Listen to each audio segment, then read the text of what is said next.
Laurent Moutille, état des lieux.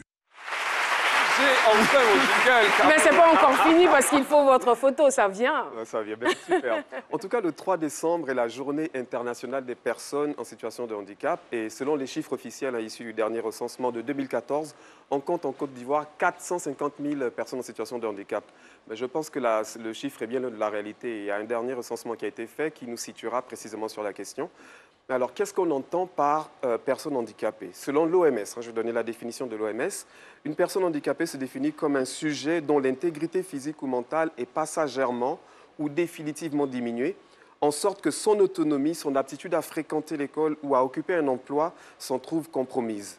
Aujourd'hui encore, dans la société, les personnes handicapées sont stigmatisées.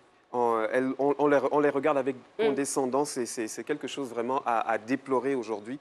Et il faut pouvoir dire qu'elles sont carrément exclues et mises à l'écart. Et donc moi, je veux saluer, M. Niaouré, votre courage, votre force de caractère, votre abnégation et surtout votre joie de vivre et votre dignité. Et voilà, vous le représentez fort bien.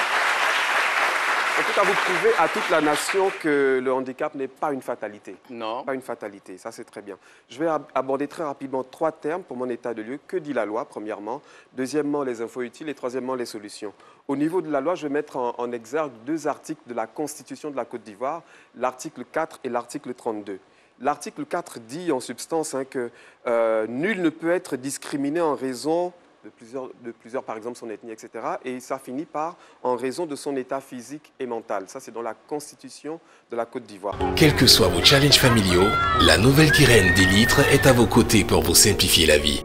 Avec son nouveau format plus économique à 1500 francs, découvrez la nouvelle Kyrène 10 litres, facile à utiliser. Disponible dans tous les points de vente. Kyrène, soif de vivre. L'article 32 dit en gros que l'État s'engage à garantir l'accès des personnes vulnérables aux services de santé, à l'éducation, à l'emploi, à la culture, au sport et aux loisirs.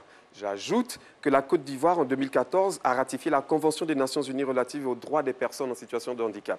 Donc il y a beaucoup de textes juridiques, législatifs également, qui traitent de la question. Pour les infos utiles qui apparaissent sur votre écran, je suppose, je veux remercier la direction pour la promotion des personnes handicapées. On a en Côte d'Ivoire une direction pour la promotion des personnes handicapées. Leur numéro de téléphone s'affiche à l'écran et je veux remercier au passage M. Maurice Gras qui m'a écouté, qui m'a donné pas mal d'informations. Donc vous pouvez les appeler. Si vous avez la moindre question sur le handicap, vous les appelez, ils sont vraiment à l'écoute. Pour les solutions, Caroline, je pense que c'est la partie que nous attendons tous. Nous savons que la base, c'est l'éducation et la formation. Dans la société, c'est ça la base. En ce sens, il y a encore beaucoup à faire, mais il faut quand même mettre en avant et saluer les initiatives de l'État en la matière. On a, puisque vous habitez à Yopougon, on a 3 établissements qui sont situés à Yopougon, qui sont dédiés aux personnes en situation de handicap. On a l'école ivoirienne pour les sourds à Yopougon. On a l'Institut national ivoirien pour la promotion des aveugles à Yopougon. On a l'école d'imprimerie de Yopougon qui forme des personnes en situation de handicap au métier de l'imprimerie.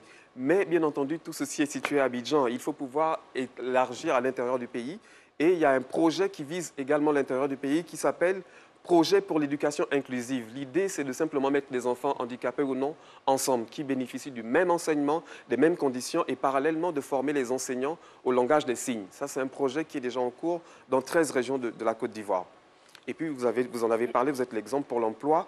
Il faut dire que l'État a mis en place des recrutements dérogatoires. Donc, la possibilité pour des personnes handicapées de pouvoir accéder à la fonction publique sans passer par un concours. Et aujourd'hui, on a 1706 personnes qui sont dans la fonction publique recrutées par ce moyen-là. Et pour finir, Caroline, je vais simplement vous dire que nous devons bâtir ensemble une société de l'inclusion. Arrêtons de stigmatiser, arrêtons de juger, arrêtons de rejeter, arrêtons d'exclure ceux qui ne sont pas comme nous. Il y a un match qui se joue, on a joué là dernièrement à la CAN, mais il y a un match qui se joue. Et ce match, ce n'est pas les valides contre les personnes handicapées, les hommes contre les femmes, les jeunes contre les moins jeunes. Non, c'est ensemble contre l'exclusion, ensemble pour une Côte d'Ivoire solidaire. Merci infiniment.